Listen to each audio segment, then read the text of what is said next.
If an owl is hunting you, the danger is usually above you, which is rude, but at least predictable.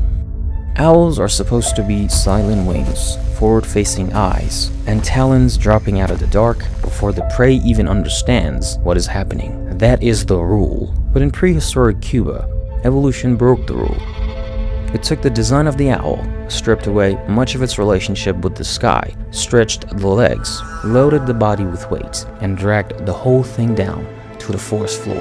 The result was a giant ground owl called Ornimegalonyx, the largest owl known to science. The name is a lot. The animal was worse. Around 1 meter tall, heavy, long leg, possibly flightless, or at least so poor at flying that the ground had become its real hunting space. So, less silent aerial assassin, more why does that owl have a walking route? Because if you were walking through ancient Cuba at night, a nightmare would not be a shadow passing across the moon. It would not be wings opening above your head. It would be footsteps, slow, deliberate, coming through roots, ferns, wet leaves, and broken limestone.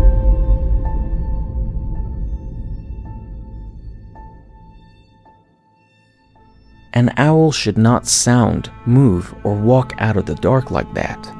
That is something your brain almost recognizes, then immediately rejects. Because your brain has a folder for owls. This thing does not belong in it. But in Cuba, one did. And that is what makes Ornimegalonyx more than just a big, extinct bird. It was an owl that evolution turned against the very idea of owls. To understand why this animal feels so wrong, you only need the basic owl rule. Be invisible, be quiet, arrive from above, and the problem with talents. Customer service ends there. A normal owl is built around that strategy. Sound funneling face, low light eyes, wings soft enough for the attack to arrive like a bad thought. Even the feathers are engineered for murder, which is a lot for something people put on coffee mugs. The point is simple. An owl is supposed to make the sky dangerous. So when you hear that Cuba once had the largest owl ever discovered, your brain probably imagines a normal owl scaled up. A bigger ghost in the sky. Normal owl, premium subscription. But that is not what the bones suggest. Ornimegalonyx kept the owl face.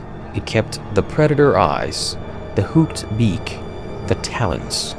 But the rest of the body started telling a different story.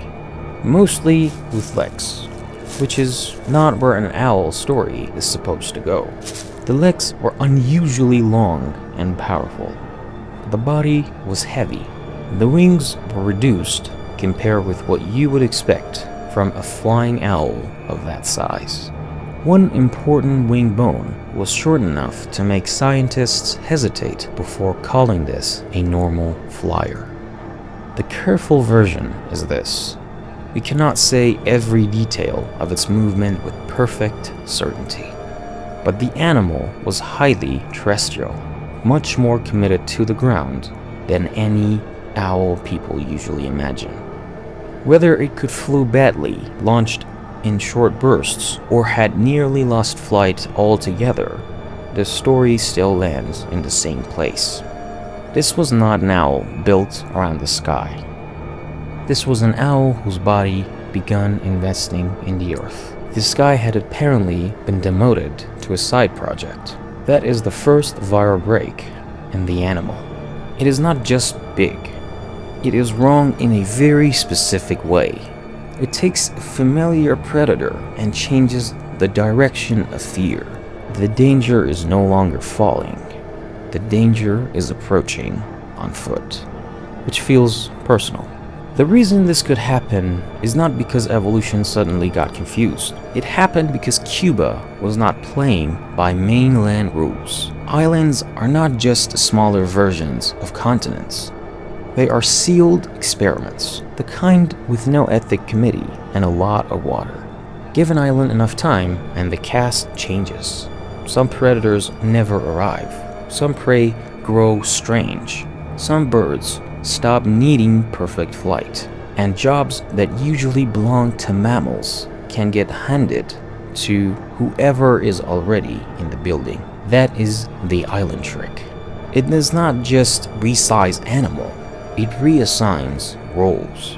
On the mainland, a forest floor predator might be a cat, a fox, a small bear, or some other mammal with fur, teeth, and paws. But prehistoric Cuba did not have the same predator roster as a continent. Normally, you expect the forest floor problem to have fur. Cuba looked at a bird and said, "Close enough." It had its own island world. Caves, wetlands, forests, limestone, sinkholes, dark passages, and a native fauna most people do not picture when they hear Ice Age. There were large native rodents. There were ground sloths. There were reptiles. And the upper levels of the food chain were unusually bird-heavy. Large eagles, large owl, vultures, and other raptors made Cuba feel less like a mammal kingdom and more like an island where birds kept applying for the dangerous jobs and getting hired. That is where Ornimegalonyx begins to make sense. Not as a mistake or a joke, not as a normal owl that got too large and forgot what wings were for. It was an island answer. The question is not, why would an owl do this? The question is, on this island, why would it not? If the usual mammalian predators are missing or limited, why could an owl not move into some of that space? If prey lives on the ground, why spend your entire body budget on perfect flight? Wings are expensive. Islands are famously bad at budgeting. If the forest is full of limestone roofs, shadows, and tight spaces, why not become better at moving through them? Cuba was the locked room, and inside that room, the owl design was allowed to become something much stranger. Now picture the island at night. Not a clean open field, not a bright moonlight stage. A subtropical Cuban forest with damp air, uneven ground, cave mouths, ferns, broken rock, and blind corners. Somewhere in that darkness, a large native rodent moves through the understory. Not a tiny mouse or a sewer rat. A hutia or hutia-like island rodent, part of a group that included animals much larger than the rodents most people know today. To a modern viewer, that already sounds strange. But to Ornimegalonyx, that was not strange. That was food, not background, not scenery. Lunch with legs. Large rodents are among the strongest prey candidates for the giant Cuban owl. They were there. They were the right kind of animal, and they fit the body plan of a predator that seems built to dominate close range. The hunt probably did not look like the owl attacks we see in documentaries. No long silent glide, no perfect drop from a branch. This was probably dirtier than that. A few steps through cover, a pause, a face appearing between leaves, then a short, violent commitment. Talons first, weight forward. The prey pinned before it can understand where the attack came from. A terrible way to find out the owl has chosen land. That is the second major change in the viewer's mind. We are watching an owl occupy a role our brain wants to assign to a mammal. A forest floor ambush predator, but with an owl's head, an owl's stare, and an owl's talons. A combination nobody requested. That image is the whole reason this animal works on screen. It is familiar enough to understand immediately, but unfamiliar enough to feel wrong. And the prey question gets even darker when you add Cuba's ground sloths. This does not mean Ornimegalonyx was regularly throwing itself at the biggest adult sloths like a movie monster. The safer image is darker. Juvenilines, smaller individuals, sick animals, or vulnerable animals near cover. In an island ecosystem, the boundaries can be strange. The owl did not need to be a fancy boss fight creature to be terrifying. It only needed to be big, strong, and patient enough that the animals around it had to take it seriously. That is usually how real predators are scary. They wait for one moment where the odds become unfair. Predation is often just bad timing with talons attached. The size is the easy part to sell. Ornimegalonyx stood about as tall as a small child and was heavier than any owl alive today. Not dinosaur-sized, but very much. Why is that owl standing like a child-sized? But the important thing is not just the number. The important thing is where the animal put the weight. A giant flying owl would need large wings, huge flight muscles, and a frame built around the air. Ornimegalonyx was doing something else. The legs became the headline. Apparently, the skeleton skipped wing day and committed to legs.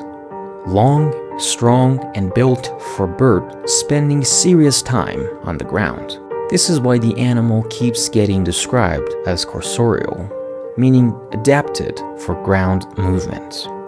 But even here, the viral version has to be careful. Do not imagine it as a cheetah in feathers.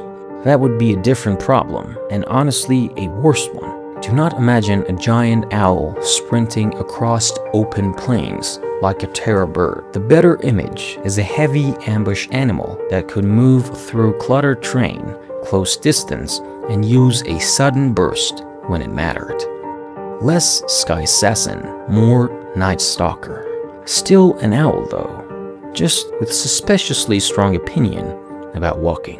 The wings are the cautious point. Could it fly at all? Was it fully flightless or only nearly flightless? The fossils inconveniently did not leave a signed confession. But the story does not need perfect certainty. The important point is that the flight had stopped being the center of the design. The owl still had the tools of an owl, but the proportions suggest an animal pulled toward the ground. And that is what makes it cinematic. A soft owl scares you because you do not hear it coming. Ornimegalonyx scares you because, in your head, you do. Which is rude, but at least narratively useful. Leaves shifting, stone scraping, something moving where no owl should be moving. For most animals, losing perfect flight sounds like a downgrade. For this island, it may have been the upgrade. A wing is only valuable if the world rewards it. If the island rewards legs, cover, strength, and close-range violence, the sky becomes less important. The sky was still available. The owl just stopped, making it its whole personality. And at that point, the uncomfortable question is not whether Ornimegalonyx was impressive. It is whether your brain still wants to call it an owl. Because technically, yes. Emotionally, the paperwork gets complicated. Only after you understand the monster does the discovery story matter. The first major fossils came from western Cuba, from cave deposits.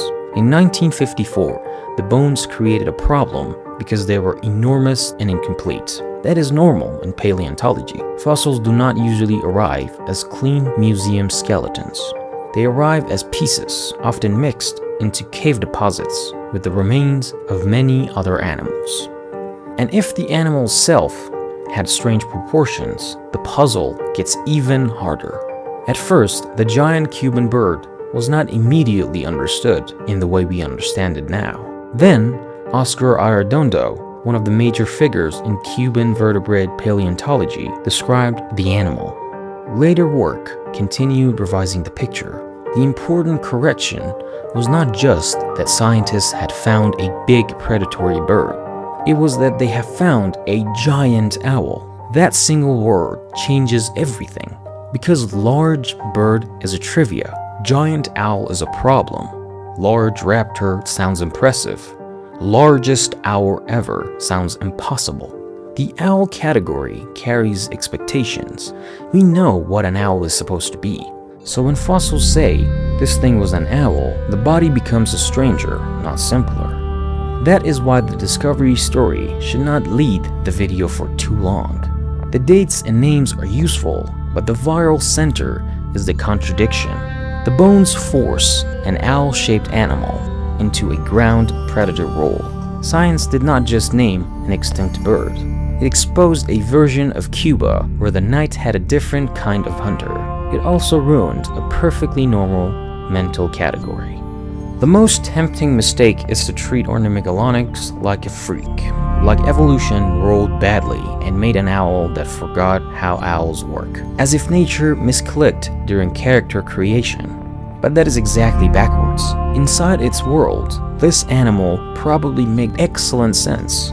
Cuba had the terrain, the prey, the missing mainland pressures, and the isolation that lets familiar designs become unfamiliar. That means Ornimegalonyx was not a broken owl. It was a Cuban owl, which is apparently a much more alarming job title.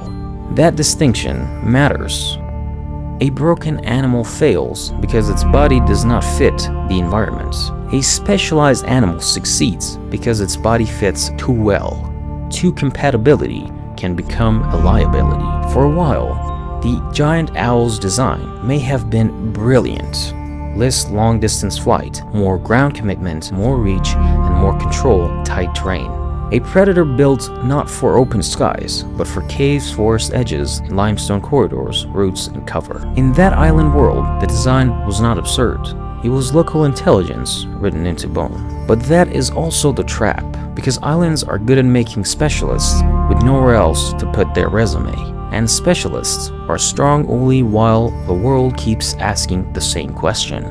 If the prey changes, the predator suffers. If the forest changes, the hunting style suffers. If new animals arrive, old defenses fail. If humans arrive with fire, dogs, rats, and pressure on native prey, the island stops being the sealed room that created the animal. And the same isolation that once protected Ornimegalonyx becomes a prison. No mainland refugee, no backup population. Just Cuba, one island, one experiment. Then, the lock changed. The sky was still beautiful. The door was gone. Extinction is often less cinematic than the animal itself. That is probably true here. There may not have been one final dramatic event. No last giant owl screaming into the night. Bad for cinema, very normal for extinction. The cleaner story is a slower and uglier.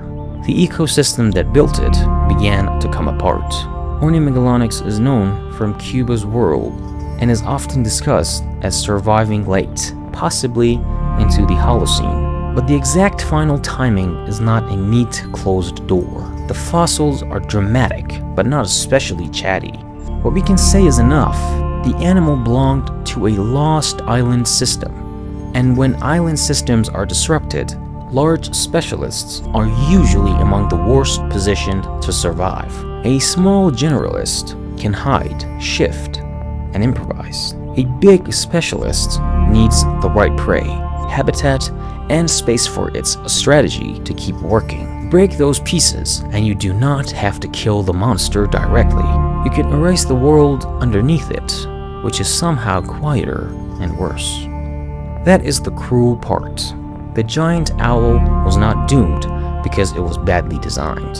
It may have been doomed because it was designed too well for Cuba that no longer exists. That is the third and final reversal. At first, the animal looks wrong. Then we put it back to its world, and it looks right. Then the world changes, and being right becomes the problem. Evolution can grade on a curve, then change the exam. That is the island tragedy. The same isolation that creates the miracle also limits the escape. So what remains is an image, a Cuban night before the modern world. Damp air, limestone underfoot, a cave mouth opening into blackness, a large rodent moving through the leaves. Then another sound behind it, not wings, footsteps, which for an owl is already a red flag. Out of the dark comes an owl larger than any alive today. Long-legged, broad-faced, heavy enough that the ground has become part of its identity. It still has the stare, the hooked beak, and the talons of an owl, but the shape is wrong in a way that feels impossible to forget, because an owl should not be there. Not like that. Not walking like a mammalian predator, wearing the face of a bird. A casting choice that should have been reviewed, and yet in prehistoric Cuba, that was real. For a time, the island took one of the most recognizable hunters on Earth and rewrote it. Less a sky, more ground. A terrible rebrand. Extremely effective. Less ghost, more footsteps. That is why Ornimegalonyx works as more than a paleontology fact. It shows what evolution does when the usual rules are removed. It does not protect familiar categories. It asks what works here, now, under these pressures. And for a while, in the forests and caves of Cuba, what worked was an owl too large for the sky, stalking through the dark on foot. The strangest part is not that such an animal existed. The strangest part is that in its own vanished world, it probably was not strange at all. That is the point. Ornimegalonyx only feels impossible because the world that made it possible is gone. It was exactly what the island needed, until the island changed, and the footstep stopped, which is the only part of the story that finally sounds like a normal owl.